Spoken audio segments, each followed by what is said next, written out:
Kunoo ergamoota warra gurguddaa keessaa Mikaa'el na gargaaruudhaaf dhufe.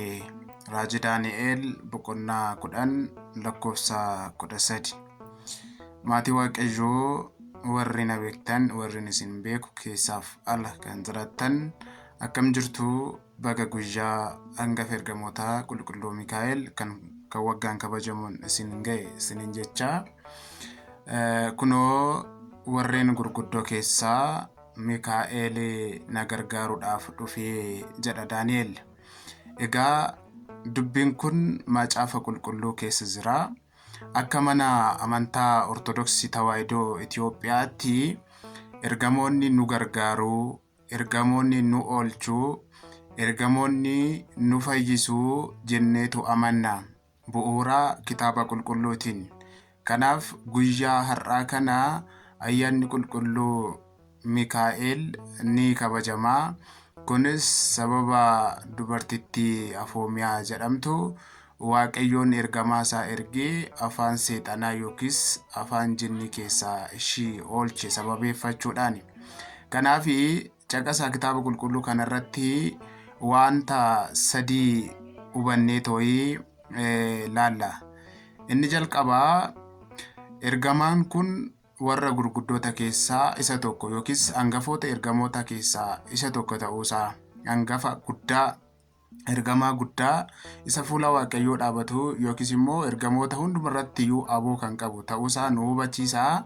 Inni lammaffaa Daani'el maqaa ergamaa kanaa waame Mikaa'el jechuudhaan maqaan ergamaa kanaallee Mikaa'el akka ta'e kitaaba qulqulluu kana keessatti ni hubanna jechuudha. Inni sadaffaan na gargaaruudhaaf yookiis immoo na oolchuudhaaf dhufee jedha. Kanaaf asirratti ergamoonni Waaqayyoo akka nama gargaaran, akka nama oolchanii kitaaba qulqulluu kanarratti Daani'el ni dubbata jechuudha. Kanaaf bu'uurri Ortodoksii ergamoonni nu gargaaru nuuf kadhatu kadhannaa keenya ol baasu Waaqayyo biraa immoo araara nuuf fidu jettee kan ishiin amantuu fi sababa tokko malee miti jechuudha. Daawit maal jedhaa faarsaa isaa 34 lakkoofsa 7 irratti naannoo warra Waaqayyoon sodaatanii ergamoonni Waaqayyoo ni buufatu ni oolchus jedha. Kanaaf naannoo warra Waaqayyoon sodaatanii ergamoonni Waaqayyoo ni buufatu ni oolchu ni fayyisus jechuudhaan Daawit ni dubbata jechuudha.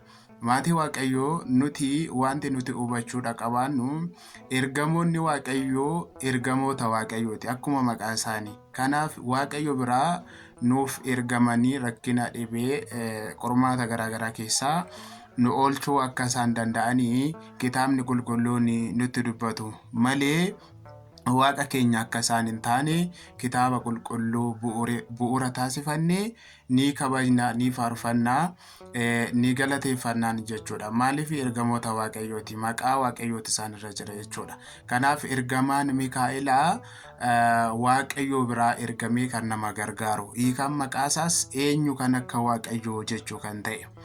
Eenyudha kan akka Waaqayyootti nama gargaaru, eenyudha kan akka Waaqayyootti nama oolchu, eenyudha kan akka Waaqayyootti dhiifama namaaf godhu jechuudha. Kanaaf Mikaa'el jechuun eenyu kan akka Waaqayyoo jechuudha. Kanaaf ergamaan kun ergamaa guddaadha. Akkuma mul'ata Yohaannis boqonnaa 12 lakkoofsa 7 irratti samiirratti lolli banamee Jawwichi garee isaa faana ergamaa Mikaa'elin lole, garuu Mikaa'el mo'achuu waan hin dandeenyeef samiirraa bakka hin arganne gara lafa kanaatti yookiis immoo gara lafa jalaatti darbatame jedhee Yohaannis akkuma dubbate ergamaan Mikaa'el lolee lolchiisuudhaan hafuura hamaa kan mo'ate ta'uusaa kitaabni qulqulluun nutti dubbata jechuudha. Kana qofa miti duuka bu'oota gooftaallee yeroo isaan sababa wangeelaatiif sababa isaan wangeela barsiisaniif gaafa isaan hidhaman mana hidhaa keessatti illee duuka bu'oota gooftaa kan jajjabeessaa ture ergamaa kana akka inni ta'e uummata Israa'el galaana guddaa sana yookiis immoo galaana Eertiraa gargar baasee gara biyya isaaniitti akka isaan ce'an kan isaan geggeessaa ture ergamaa Mikaa'elidha.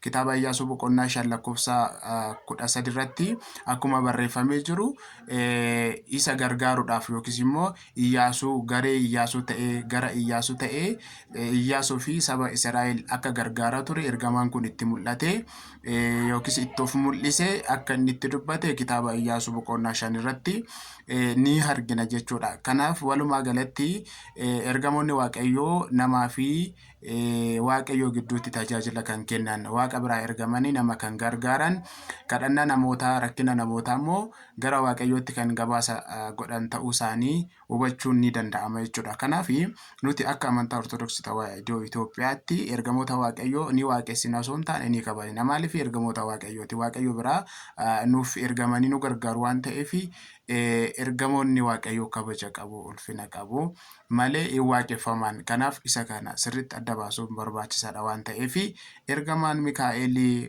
warra gurguddoota keessaa na gargaaruudhaaf dhufe jedhee Daani'el akka dubbate anaaf isinis har'a nu gargaaruu danda'a. Waaqayyoon ergamaa isaa kana nuuf ergee rakkina du'a ari'atamuu jibbamuu biyya lafaa kana keessaa akka nu oolfatu fedhaaf jaalala Waaqa keenyaa nuuf haa ta'u. Ayyaana gaarii.